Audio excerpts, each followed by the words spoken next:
Welcome, everyone. Good evening. Thank you for coming to another event hosted by the Monterey Living Wage Coalition. My name is Nathaniel Sawyer, and before we start, I would like to kindly ask you to please ensure to mute yourself unless you're contributing. If you have a question, please click the raise hand button, and we will be sure to call on you. You may also post questions to the chat. Before we start with an amazing conversation with our specialists that are on here tonight, I want to introduce you to a spoken word poet, Christopher Siders. He is amazing activist and leader. And I think because of the recent events that have been happening that we all know about, um, I think Christopher Siders would be an amazing voice for us right now of healing. Thank you, Christopher, for blessing us tonight, and welcome. Thank you for having me on. Thank you. Yeah, good evening, everyone. My name is Christopher Siders. Reporting live from South Central Los Angeles. This is where I'm from. I lived in the Monterey community for like 8 to 10 years, and I like randomly come back and forth just to stay connected with the community and whatnot.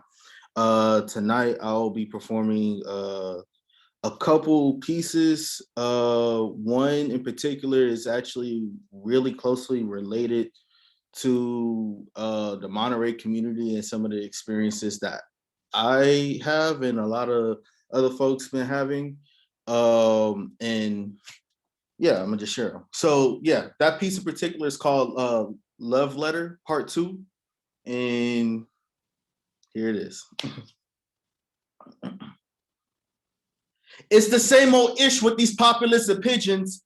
Ignore community mental illness stem from executive orders in a vicious cycle where professors struggle, underpaid, and students hustle. 9 to 5 plus full time out of a car with stomachs rumbling next to a grave. No rest for the wicked. Digging up buried bones above the base of full order, cage the elephants amongst virtue signaling activists that lack empathy, attack the act of change and correlate with canceling. Safe spaces turn to leaders' hugs, deny Black men for flourishing beyond imagination. I just hope admins see color in the Pleasantville being created. Change the campus vision statement from under our nose, no longer to serve low-income families that dream. Strip away the uniqueness that made CSU and B, replace it with a soulless business trope, and take away programs to be considered normal. This innovation you speak of non-exists in blue pills prescribed during orientations and on pamphlets. 1 tablet for fabulous beaches, 2 tablets for manipulating hotel meetings. My little homies look up to me and I gotta speak it. With their rhyme and reasoning, question of being an alumni from here is something worth treasuring. I found gold in troubled souls that roamed the catacombs for indigo in a home. Returned here fall 2019 and heard of 2 suicides, an overdose, and witnessed a student get hauled off in the back of an ambulance truck. When are we gonna finally admit that silence is killing us? I'm merely shedding tears from the eye of my storm. If all you see is a violent river, you missing the swords. One mic to broadcast through your radio domes among the moon-shaped pool reflecting rainbows. Hailing thieves or carpe diem. Racial discrimination since 2002. We kept the broken pieces. A Black woman was called the N-word in 2010. Students mobilized against racism. The following year, my professor tried to use my skin color as a genetic makeup lesson, sending the same message Willie Lynch theorized to some minds of UPD, Seaside, Marina, and Pacific Grove police, like Chief Matalone being complicit in violence towards people that look like me.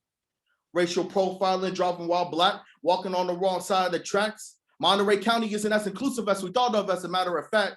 Time to talk about rape culture and how it affects the Black community. I feel for my friends that's been raped and beaten. In 2017, when I was homeless, a woman attempted to stick her fingers inside me. While I was working at the campus bookstore, a man groped my genitals. I didn't make any sudden moves not to come off as the aggressor. So I've written this piece to conquer my own silence. I don't think you really hear me though. Buried underneath certain leaves, told stories to shock They were coming for my mother's vagina and use identities by twisting roots. But we ought the penis masters use to rape our fathers and consume the dim spirits of sons too. You force incest, birth the term motherfucker on a cold-bloody splinter platform where infants are deceased upon arrival. 124 was spiteful, ripping apart the sheer purple fabric, making it difficult to navigate through plaid patterns made by eugenics, then take 2/5 of our melanin for their own entertainment. This is the birth of our nation. That's the first piece. Okay. Yeah, that's the first piece called Love Letter. It was mainly, again, some of the experiences that I went through being a survivor of sexual assault and racial profiling in the Monterey County community, and some of the things students and other community members went through as well. So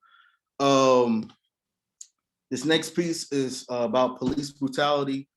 It's pretty short. I hope you all enjoy it.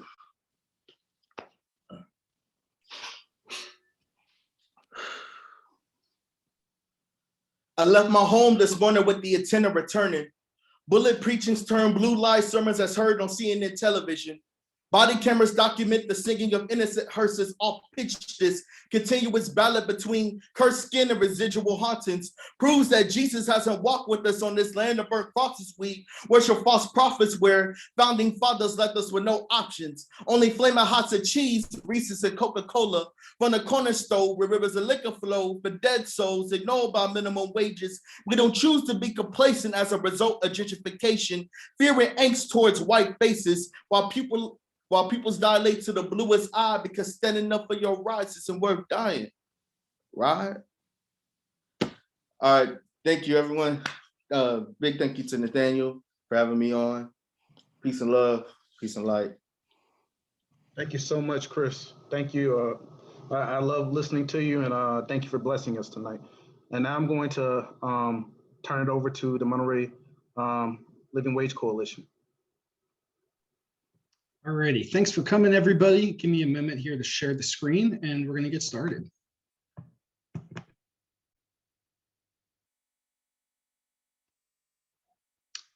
Alrighty, can everybody see? Great.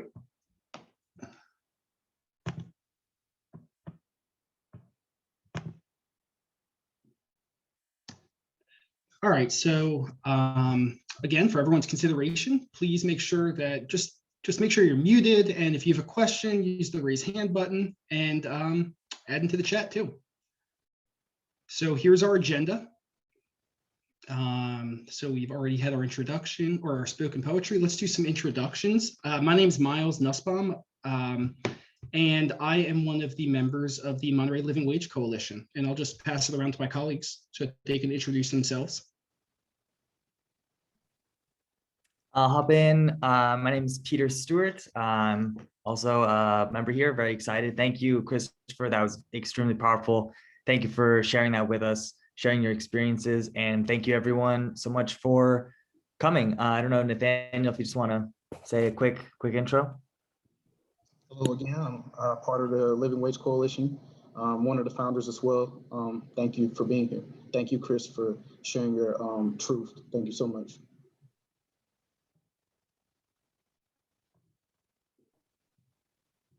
Hi, I'm Josh. Sorry, my video is off. I'm also a member of the coalition. I've been having internet problems today. Chris, that was amazing. Wish you could be here with us every time because we need that spirit and that passion in everybody. Thank you. Great, awesome. And we're missing one member. So Steve, I don't think Steve's gonna be here tonight. All right, so let's see. Discussing our work and our interactions. Peter, do you want to take over for some of this? Yeah, absolutely.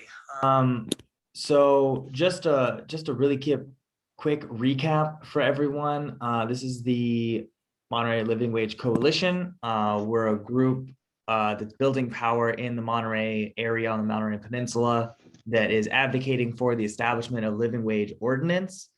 which would raise the minimum wage for employees of the city of Monterey, possibly at the county level, and it would raise it for contractors and subcontractors of the city. And so what we've been doing is we've been reaching out to different organizations, and we've had some really great opportunities to go and actually speak on behalf of the coalition and speak on behalf of living wage movements really all over the country and all over the world that are tackling this issue, because right now we're talking about what it is actually going to look like in a post-pandemic world, and what are some of the opportunities that we have to actually build our communities back better. And that's a phrase that I personally have really identified with, build back better, because I've been hearing a lot more and more on the mainstream media, get back to normal. And personally, and I think that a lot of people will identify with this, I do not want to go back to normal. I do not want to go back to what we saw as normal in 2016, 2017. Recent events have absolutely highlighted the need for very dramatic change. And it's not something that we can leave simply at the highest levels of government. It's something that we need to organize on the ground in our communities every day to fight for what is right.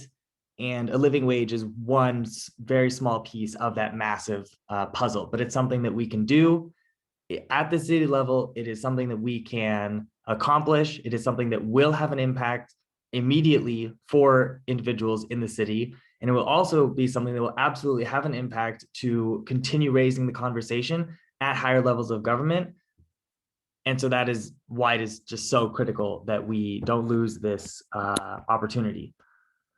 So that's just a brief overview of where we're at. One of the big questions that has been coming up is, well, what is really the impact of a living wage?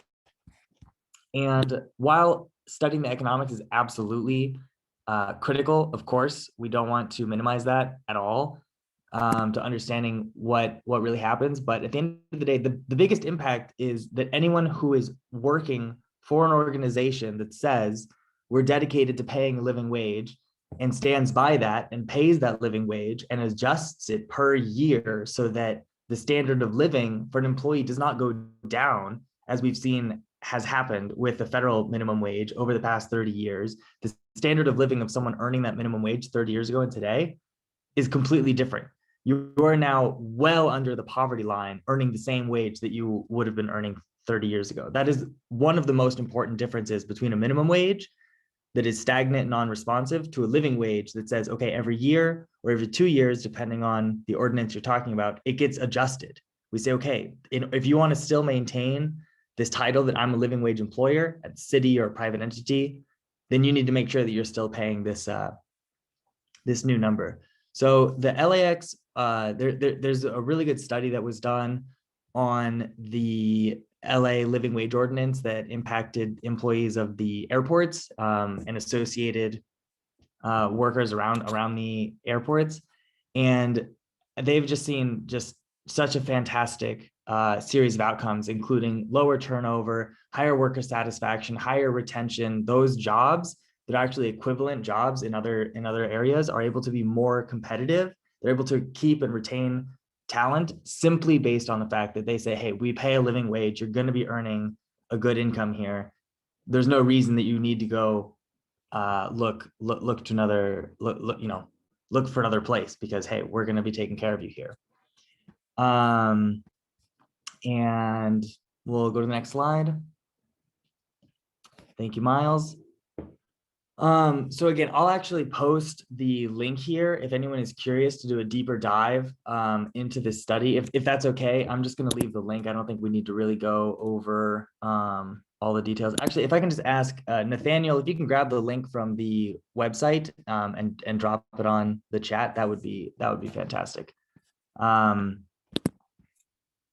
But yeah, so right now, who we've been engaging with, we had a really good conversation with the Monterey Democratic Women's Society.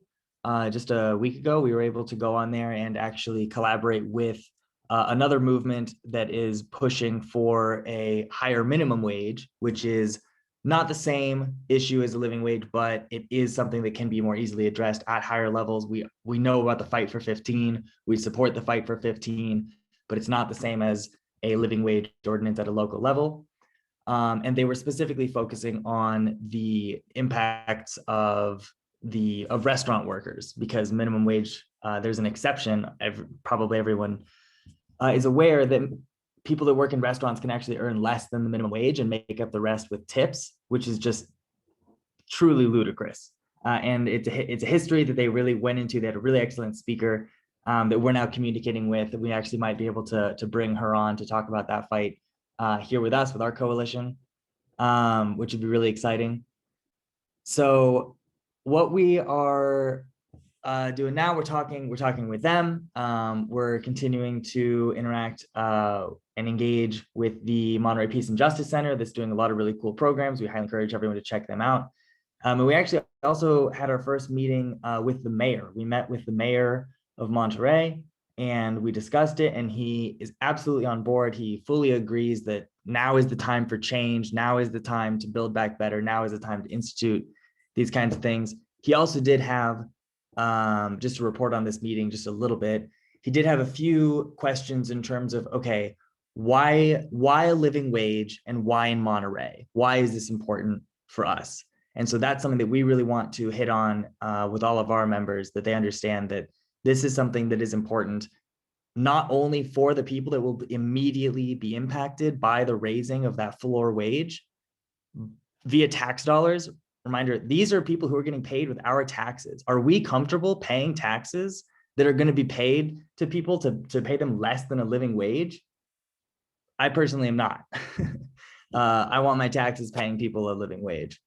But it's not only those people, it's also raising this issue at higher levels and ensuring that that the state of California, and of course, eventually the entirety of the United States, recognizes the salience of this issue, the importance of this issue.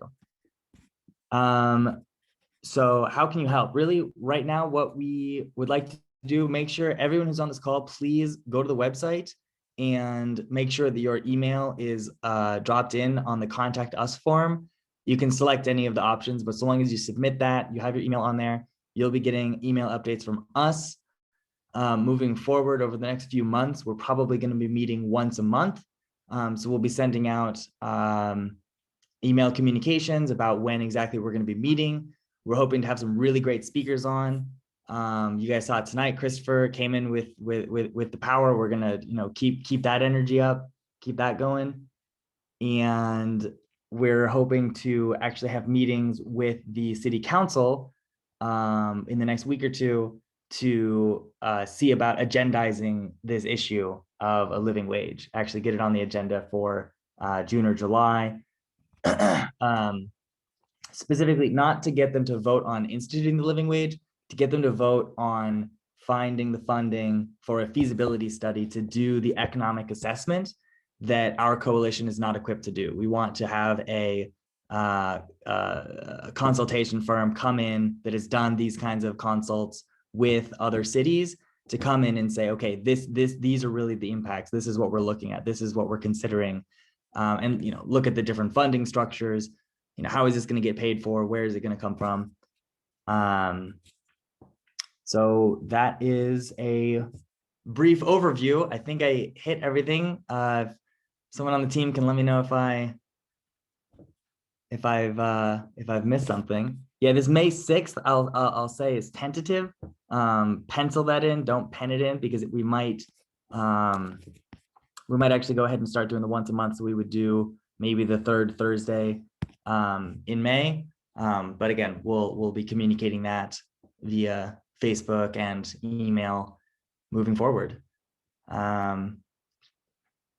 Yeah, that's kind of our update. Any questions, comments? Thank you so much, Peter. I believe we have a lot of comments in the chat, and also I'm managing our live video. We are on Facebook Live, and some people have comments and questions as well. But I believe if Josh's internet is working, he wanted to update about the Democratic Club, the Democratic Women's Club. We went to that briefly, but if Josh doesn't have anything to add to that, I believe there's some questions. I know Lindsay Knight has some questions and things like that, and we would be happy to answer what we can answer. So, Perfect, Josh. Hi, everybody. Yeah, I think Peter kind of hit on a lot of the main points. I'll just add my, I guess, my key takeaway from being able to attend that awesome webinar with the president of One Fair Wage. And it was just the intersectionality of wages with all parts of our society and all the issues that we're grappling with race, gender, education, health. Like, paying a living wage is a way to contribute to addressing all of these problems, in addition to the obvious financial benefits they would give to people who are affected by the ordinance. And something that they highlighted in the presentation was how California does pay a full minimum wage for its restaurant employees, and then they get tips on top of that. And so even though I'm looking at this, I'm thinking, that's awesome, California is kind of ahead of the curve, but even the minimum wage here in California isn't enough to be a living wage. And so we still have that fundamental disconnect, that problem of we're not paying people in these industries, in these sectors enough so that they can be protected from sexual harassment on their job, or any number of these other things, being able to send their children to school, being able to save for health emergencies, all of these things. And so really to address on the fundamental level the harassment, violence, discrimination, and insecurity that we have in our community, but then in all communities, we really need to implement the living wage. And it just really solidified for me that the intersectionality of wage ordinances. And so I was really impacted by that webinar, and that was my key takeaway that I'll add to what Peter said. But yeah, that's all that I have. I think we have some questions. If you have some questions, please feel free to raise your hand and introduce yourself. And yeah, we really love to get to know you. Something I would like to know, what do you think is a living wage? What do you know what the minimum wage is? If you do, just say it. What do you think a living wage is, and what is the minimum wage right now? Go ahead. The minimum wage currently in our county is $13 an hour for businesses that have less than 25 or 50 employees, and it's $14 an hour for businesses bigger than that. I think a living wage in our county is a minimum of $18 an hour for one person without kids, to clarify. Thank you, Lindsay. Who's next? What do you guys think? It's okay to, it's not a trick answer. I'm just curious of what you guys think.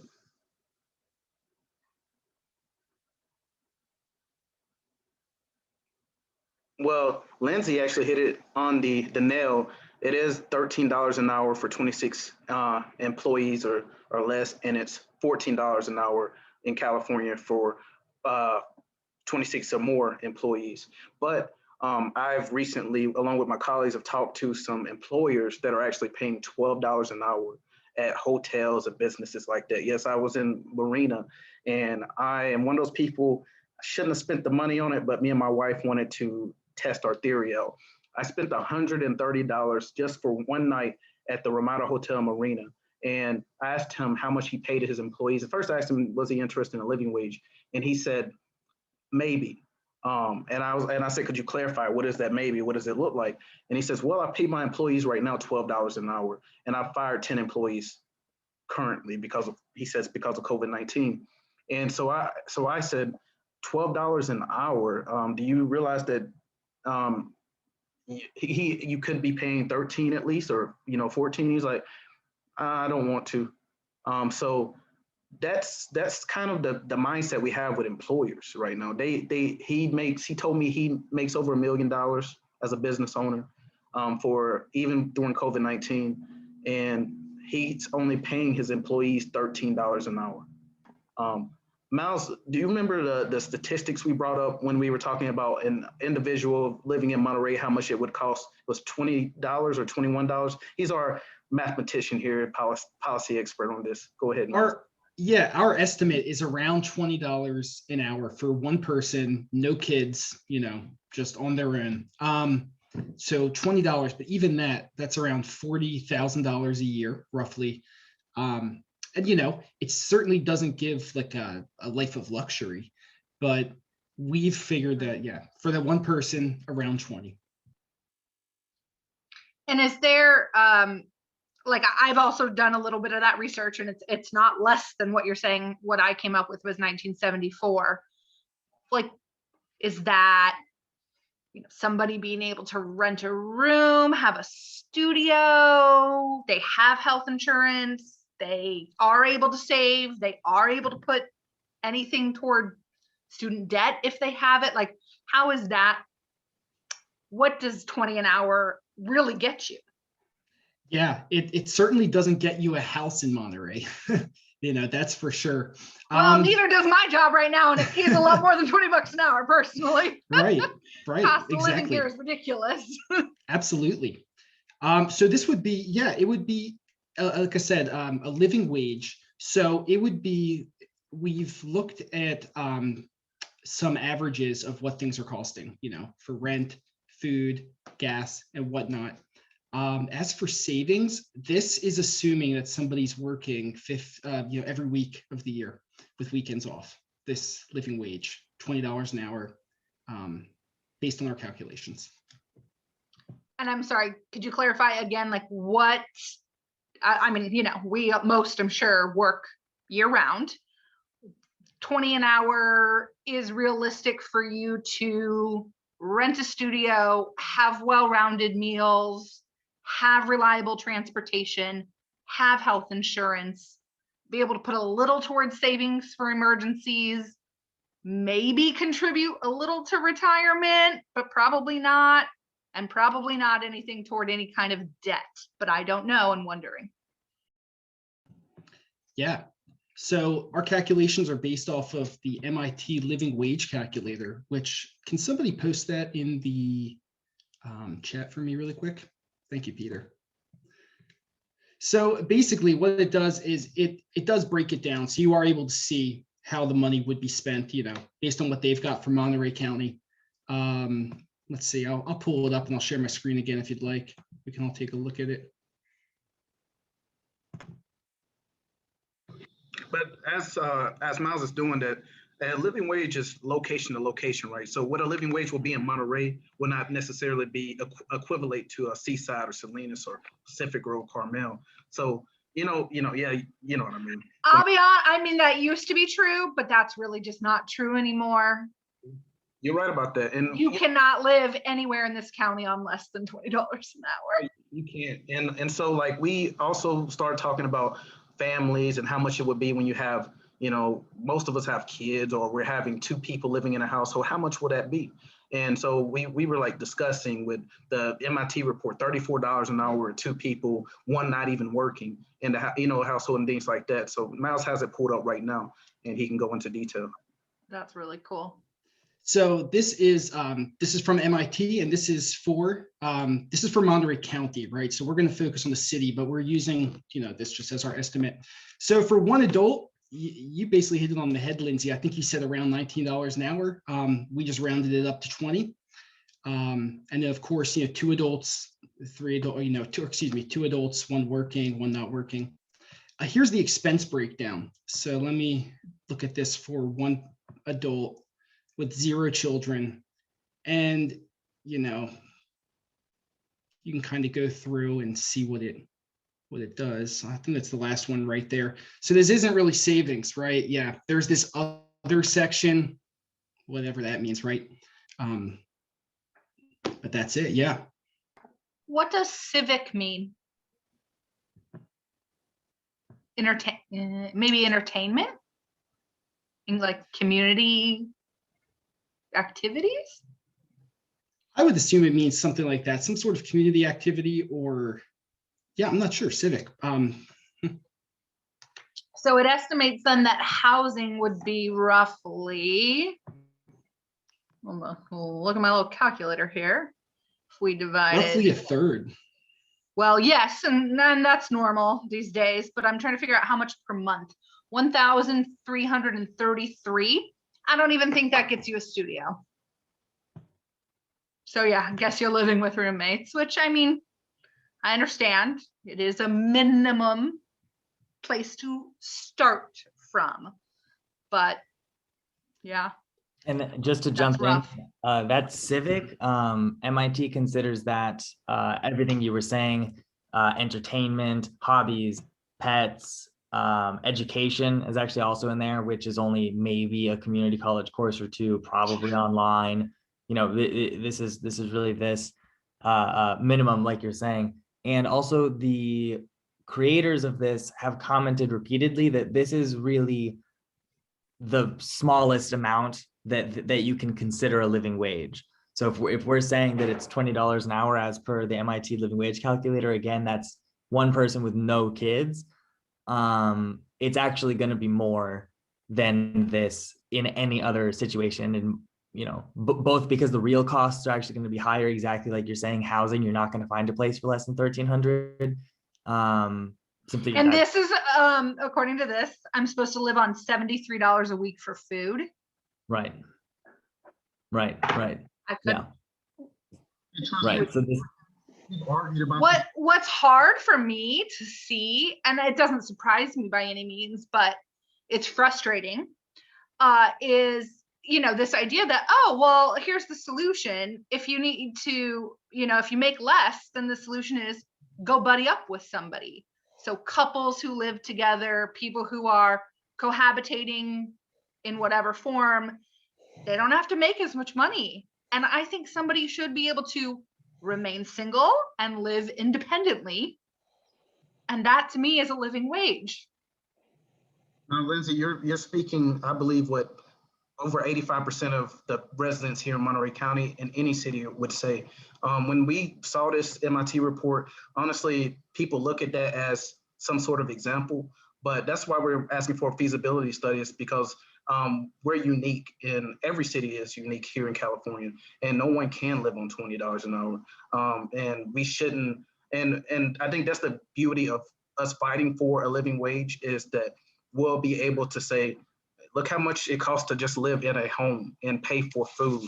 I was talking to a janitor the other day, as I bring this story up all the time. People roll their eyes, but it's true. I was talking to a janitor last week or two, and he said, Nate, I don't want to be a millionaire. I don't want to be rich. I just want to be able to take care of my daughter and afford to live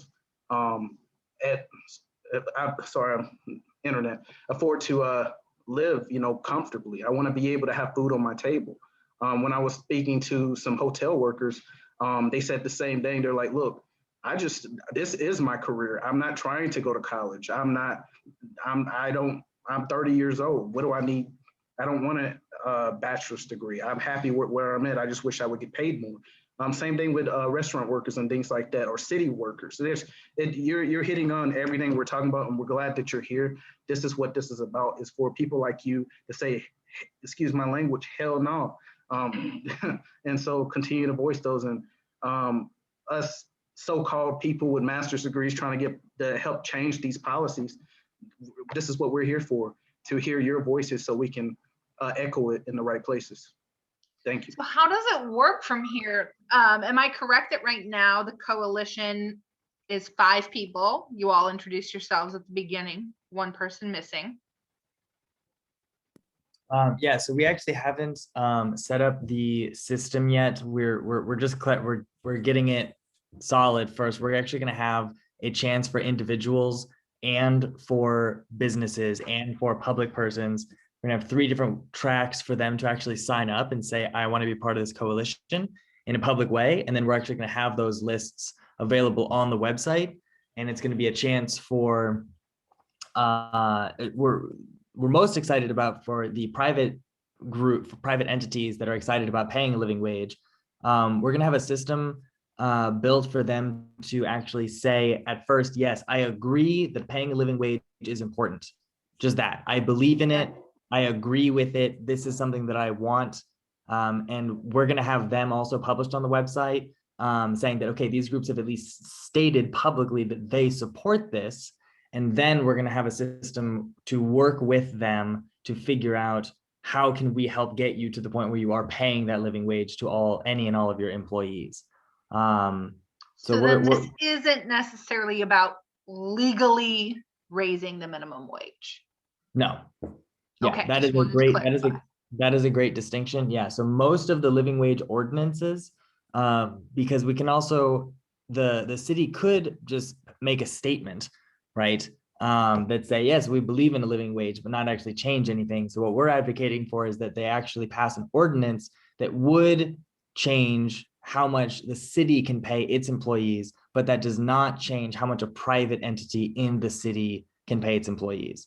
Meaning that a privately owned hotel can still pay. I see. So when you say the city, you mean government employees. Yes, And then when government. you were talking about how our wages or our taxes pay their wages, I was so confused. Yes. Do we know for a fact that our city employees are not making a living wage? Because working for the government does have its benefits. Yeah, absolutely. Yeah, so there are a few categories. We were there. The wages are, it's all publicly available information. Right. There are a few categories of employees who are being paid less than what we are calculating to be a living wage. There are people in that situation.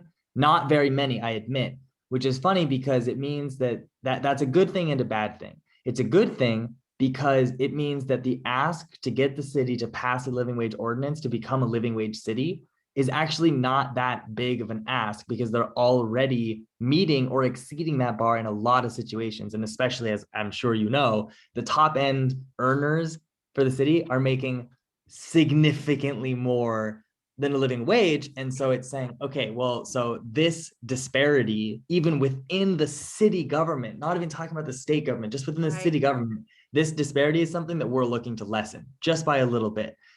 And then that threshold you are defining as $20 an hour. Yes, which is also something that we're going to have that calculation from the MIT and then from what we do here. And then we're going, that's going to be something that is publicly available. And then moving forward, if we do succeed in getting it passed as an ordinance for the city, then that calculation will again be something that is open to public comment and critique. And of course, is also going to be subject to the group that ends up actually completing the feasibility study. You know, they're going to have to look at exactly what those numbers are, exactly how they, you know, where they come from, how it gets paid for, et cetera. And so exactly what the number is not something that we're going to have at the end of the day control over, but we're advocating for it, that this process be done and it be done in a fair and open manner. How does the process get funded?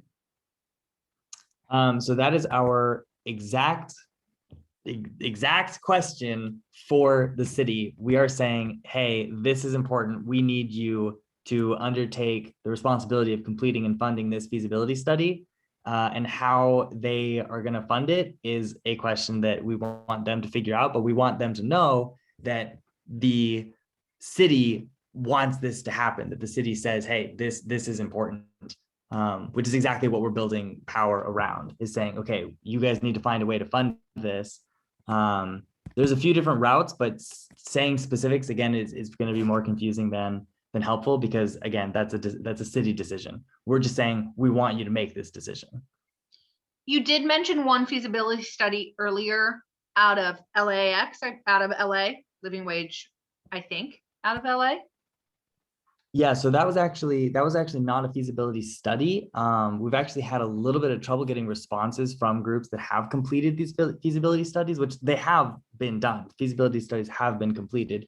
That was actually a study of the impacts of the LAX living wage that was established, which again is a little different. It was impacting city employees, but specifically related to the airports, because that was the salient issue at that time. So you're knowledgeable of studies that already exist in the state of California, hopefully in the last, we'll say 3 years, but you're waiting to hear back from those people. Yeah, so we're waiting to hear back specifically from groups that have done feasibility studies on living wage, on what the impacts of a living wage would be for other cities in California. But not what the living wage actually should be. I mean, MIT, I guess, did that, but we don't necessarily per se agree. Ballpark. Right. I just don't want to reinvent the wheel. I don't necessarily thinking asking our local government to fund a feasibility / what should it be. Sometimes the work's already there and action is the next step. And like, by the end of this year, Right. I just can't imagine. Yeah, you are preaching to the choir when you say that. The purpose of taking the route of advocating for a feasibility study first is specifically to circumvent and minimize any hesitation on behalf of the city council members, which of course can also be circumvented in other ways. And that is an ongoing discussion that I like. Please keep up your input, keep reading about it, keep coming to the meetings, keep advocating for that. And of course, at the end of the day, whatever we decide as a group, when more people are coming to these meetings, we're having these discussions, whatever we decide as a group is what we're going to do. So, you use your voice, bring that, add to this discussion. And because I feel fairly confident that I live in the city of Monterey. I work in Salinas. I feel pretty confident in our current city council. And I'm like, we got to get this going because some of the people I feel confident in, I think they're term ends. Now, hopefully they run again, but I don't think there will be much pushback. I don't know though. Yeah, we'll see. It also was interesting because the mayor was excited to meet with us just right off the bat, and we're actually having also some trouble getting the city council members to actually meet with us. If you have any trouble with Tyler Williamson, let me know. I mean, that would shock me, but let me know. I'll pound on his door. Yeah, will do. Yeah, I'm also shocked that we haven't. I'm shocked that I don't have an update for a meeting that we had with Tyler at this point. That is like seriously surprising to me. It's all right. Messaging him right now. We go on weekly walks. We'll get it done. Perfect. Love it. But yeah, that's Lindsay, thank you so much for all of your contributions. If there's any other questions or comments in the waiting area, we like to keep these meetings timely. And we're coming up on our 45-minute mark. So if there's any other remarks, otherwise I'll pass it to Nathaniel if you want to close us out.